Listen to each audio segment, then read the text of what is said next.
ذرا سنیے گا. فرماتے شب برات کی 5 خصوصیات ہیں. نمبر 1، اس رات میں ہر حکمت والا کام بانٹ دیا جاتا ہے. مثلا آئندہ سال کسے کتنی روزی دی جائے گی، کون آئندہ سال حج کرے گا، کون دنیا سے چلا جائے گا، کون زندہ رہے گا، سب کچھ بتا کر فرشتوں کو ڈیوٹیاں لگا دی جاتی ہیں. تو کتنی سینسٹیو رات ہو گئی کہ فیصلوں کی رات ہے. اس رات ہمیں اللہ کی بارگاہ میں گر گڑانا ہے، رزق میں برکت مانگنی ہے، لمبی نیکیوں والی زندگی مانگنی ہے، حج اور عمرے اور مدینے کی سعادت مانگنی ہے. تو یہ رات اس طرح کے فیصلوں کی رات ہے. پھر دوسری بات فرمائی، اس رات میں عبادت کے خصوصی فضائل ہیں. مثلا اللہ پاک کے آخری نبی رسول پاک علیہ الصلوۃ والسلام نے فرمایا، جو بندہ شب برات میں 100 رکعت نفل پڑھے، اللہ پاک اس کے پاس 100 فرشتے بھیجتا ہے. ان میں سے 30 فرشتے اسے جنت کی بشارت دیتے ہیں، 30 فرشتے اسے جہنم سے آزادی کی خوشخبری دیتے ہیں، اور 30 فرشتے اسے دنیاوی آفتوں سے بچاتے ہیں، اور 10 فرشتے اس کی شیطان سے حفاظت کرتے ہیں.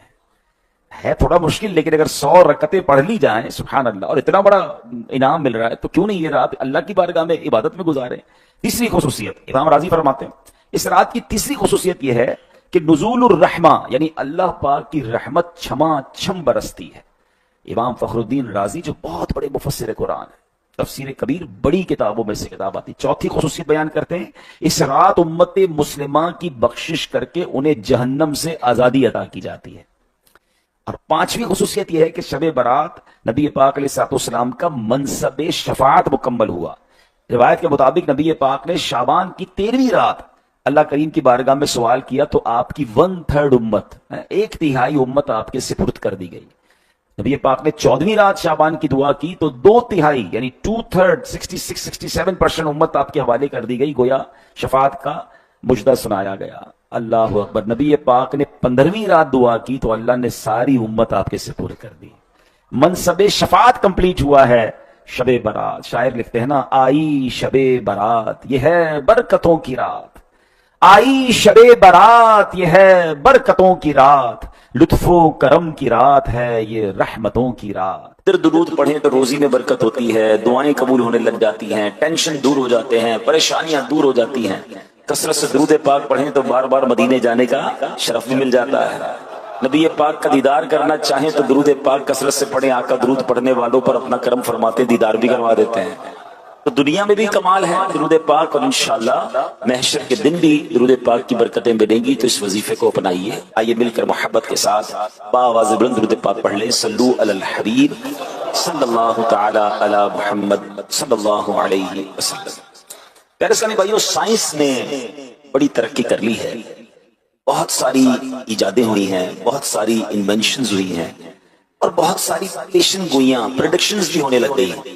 یعنی اب محکمہ موسمیات بتا دیتا ہے کہ بارش آنے کے کب کب امکانات ہیں، فلاں دن طوفان آ سکتے ہیں، فلاں وقت بہت زبردست تیز ہوائیں چلیں گی، فلاں دن فلاں وقت سورج گرہن لگے گا، فلاں دن چاند گرہن ہوگا. اللہ اکبر. یعنی بہت ساری باتیں. اب تو یہ سردیوں کے دن آ رہے ہیں تو فوگ، یعنی جب نظر کم آتا ہے تو پنجاب کی طرف ہمارے پاکستان میں زیادہ ہوتی ہے، تو فوگ کے بارے میں بھی محکمہ موسمیات بتا دیتا ہے. پیشن گوئیاں پہلے سے ہونے لگ گئی. سائنس بڑی ترقی کر گئی. مگر کیا آپ جانتے ہیں کہ ان قریب کائنات کا ایک بہت بڑا حادثہ ہونے والا ہے. کوئی سائنس، کوئی ٹیکنالوجی، کوئی ریڈار، کوئی سیٹلائٹ، کوئی بھی اس حادثے کا پیشگی یعنی تھوڑا پہلے بھی اشارہ بھی نہیں دے سکے گی. پتہ کسی کو نہیں چلے گا کہ یہ اتنا بڑا حادثہ، جیسے اتنا بڑا حادثہ کبھی بھی نہیں ہوا. پوری کائنات کا سب سے بڑا حادثہ ہونا ہے، اور اس سے پہلے دنیا کی کوئی ٹیکنالوجی، کوئی ریڈار، کوئی پہلے نہیں بتا سکے گا کہ یہ کب آنا ہے اور کیسا حادثہ ہوگا کہ لوگوں کے وہم و گمان میں بھی نہیں ہوگا. اچانک، بالکل اچانک سورج اور چاند بے نور ہو جائیں گے، ستارے بارش کی طرح زمین پر گرنے لگ جائیں گے، بڑے بڑے سیارے آپس میں ٹکرا کر تباہ و برباد ہو جائیں گے، زمین شدید ترین زلزلے کے ساتھ لرز اٹھے گی. حدیثوں میں آتا ہے. اور اتنا اچانک ہوگا، اتنا اچانک ہوگا کہ کچھ بھی نہیں پتا ہوگا. دیکھیں طوفان آنے والا ہوتا ہے، شہر خالی ہونا شروع ہو جاتے ہیں. سیلاب آنے والا ہوتا ہے، پہلے ہی پتا ہوتا ہے بارش ہوئی ہے، ہو سکتا ہے سیلاب بھی آ جائے. اتنا اچانک ہوگا کہ حدیث پاک میں آتا ہے 2 شخص بازار میں ہوں گے، ایک کپڑا خرید رہا ہوگا، دوسرا بیچ رہا ہوگا. دکاندار کپڑا کھول کر دکھا رہا ہوگا، ابھی سودا بھی نہیں کر پائیں گے، کپڑے کو واپس لپیٹ بھی نہیں پائیں گے، وہ حادثہ ہو جائے گا. کیا ہے؟ ایک اور حدیث سنی، مزید فرمایا کہ ایک آدمی بیٹھا کھانا کھا رہا ہوگا، یہ لقمہ توڑے گا، ابھی منہ تک نہ لے جائے گا، اتنا بھی ٹائم نہیں ہوگا کہ منہ تک لے جائے، اسی دوران وہ سب کچھ ہو جائے گا۔ وہ کیا ہے؟ وہ قیامت ہے۔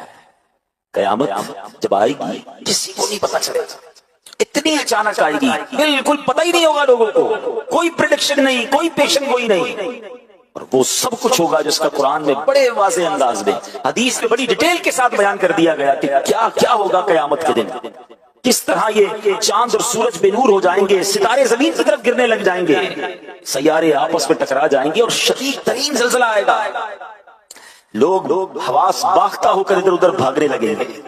سورہ قارعہ، ویسے تو قرآن کے 30ویں پارے میں بہت ساری صورتیں ہیں، بہت ساری آیتیں ہیں جس میں باقاعدہ قیامت کی منظر کشی کی گئی ہے، لیکن فقط اگر سورہ قارعہ، بہت مختصر سورت ہے، 1.25 منٹ میں تلاوت ہو جاتی ہے جس کی، اگر صرف اسی کو پڑھ لیں اندازہ ہوتا ہے کہ کتنا خطرناک دن ہوگا۔ قرآن کہتا ہے القارعۃ ما القارعۃ وما ادراک ما القارعۃ۔ القارعہ علماء کہتے ہیں قیامت کا ہی ایک نام ہے، دل دہلانے والی۔ کیا ہے وہ دل دہلانے والی؟ تم نے کیا جانا وہ کیا ہے دل دہلانے والی؟ اب اس کے بعد قرآن کہتا ہے یوم یکون الناس کالفراش المبثوث وتکون الجبال کالعہن المنفوش۔ فرمایا آدمی ایسے دوڑ رہے ہوں گے جیسے پھیلے پتنگے۔ بارش میں آپ نے دیکھا ہوگا کہ جب بارش ہوتی ہے اور پتنگے نکلتے ہیں تو وہ کسی بھی لائٹ کے قریب یا کسی بھی جگہ آپس میں اس طرح اڑ رہے ہوتے ہیں کہ ٹکرا رہے ہوتے ہیں، کسی کو ڈائریکشن نہیں پتا ہوتی، کوئی ادھر بھاگ رہا ہوگا، کوئی ادھر بھاگ رہا ہوگا، سمجھ نہیں پڑ رہی ہوگی۔ اور پہاڑوں کا عالم کیا ہوگا؟ وَتَكُونُ الْجِبَالُ كَالْعِهْنِ الْمَنفُوشِ، کہا پہاڑ ایسے ہوں گے جیسے دھنکی ہوئی اون۔ آپ نے دیکھا ہوگا کوئی رضائی جب بنا رہا ہوتا ہے اون کے گالے اڑتے ہیں، جب رضائی بنا کر وہ ڈنڈا وغیرہ مارتا ہے آپ نے دیکھا ہوگا اون اڑتی ہے، فرمایا ایسے پہاڑ اڑ رہے ہوں گے۔ سوچئے کیسا منظر ہوگا، کتنا خوف ہوگا، کتنا شور ہوگا، کیسا زلزلہ ہوگا۔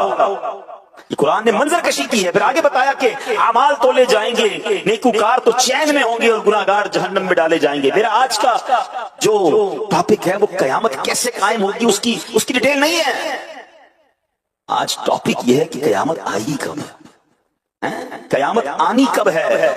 آئیے یہی سوال سرکار دو عالم صلی اللہ علیہ وسلم سے کیا گیا۔ یہ بڑا دلچسپ سوال ہے، پرکشش سوال ہے، بہت سارے لوگ یہ سوال پوچھتے رہتے ہیں، اس کی کھوج میں لگے رہتے ہیں۔ آج قیامت کس مہینے آئے گی، کس دن آئے گی، کس تاریخ آئے گی، اگر غور سے آپ نے سننا ہے۔ نبی پاک سے سوال ہوا، پیارے آقا علیہ السلام سے سوال پوچھا گیا کہ قیامت کب آئے گی۔ قرآن کریم میں یہی ہے، یہ کوسچن بھی ہے۔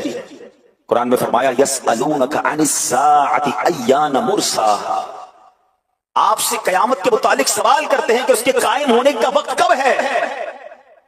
سبحان اللہ، اس سوال کا جواب رب کریم نے قرآن میں کیا ارشاد فرمایا، لا تأتیکم الا بغتہ۔ آسان ترجمہ قرآن کنز العرفان، تم پر وہ اچانک ہی آ جائے گی۔ قیامت سے پہلے کوئی اناؤنسمنٹ نہیں ہوگا، کوئی پریڈکشن نہیں ہوگی، کچھ بھی نہیں ہوگا، مگر ایک چیز پتا چل رہی ہے کہ قیامت جب آئے گی تو لوگ غفلت میں ہوں گے۔ ابھی آپ نے سنا نا کہ کوئی کھانا کھا رہا ہوگا، کوئی کپڑا لے رہا ہوگا، پتہ بھی نہیں ہوگا، ایوری بڈی اپنی چیزوں میں مشغول ہوں گے، غفلت میں ہوں گے۔ جب لوگ اس سے بالکل غافل ہوں گے، اپنی مصروفیت میں ہوں گے، دنیاوی لگن میں ہوں گے، کاموں میں مگن ہوں گے، قیامت کی طرف دھیان ہی نہیں ہوگا، اس وقت قیامت آ جائے گی۔ غور کریں کیا آج ایسا وقت نہیں ہے؟ کس کو فکر ہے قیامت کی؟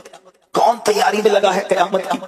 آج تو لوگ ایسے جی رہے ہیں جیسے مرنا ہی نہیں ہے۔ پلاننگز ہیں، ڈیٹیلز ہیں، شیڈیولز ہیں، کل یہ کرنا ہے، پرسوں یہ کرنا ہے، اس سال یہ ٹارگٹ اچیو کرنا ہے، 5 سال میں یہ کرنا ہے، 10 سال میں یہ کرنا ہے۔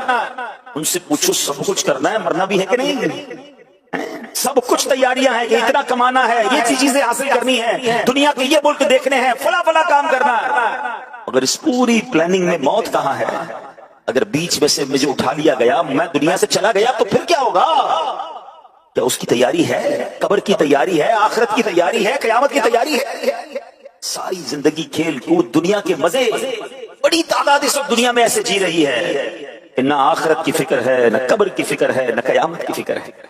اعلیٰ حضرت کہتے ہیں نا، دن لہو میں کھونا تجھے، شب صبح تک سونا تجھے، یعنی دن کھیل کود میں گزارنا ہے، رات سونے میں گزارنی ہے، نہ نمازیں ہیں، نہ عبادت ہے، نہ تلاوت ہے، نہ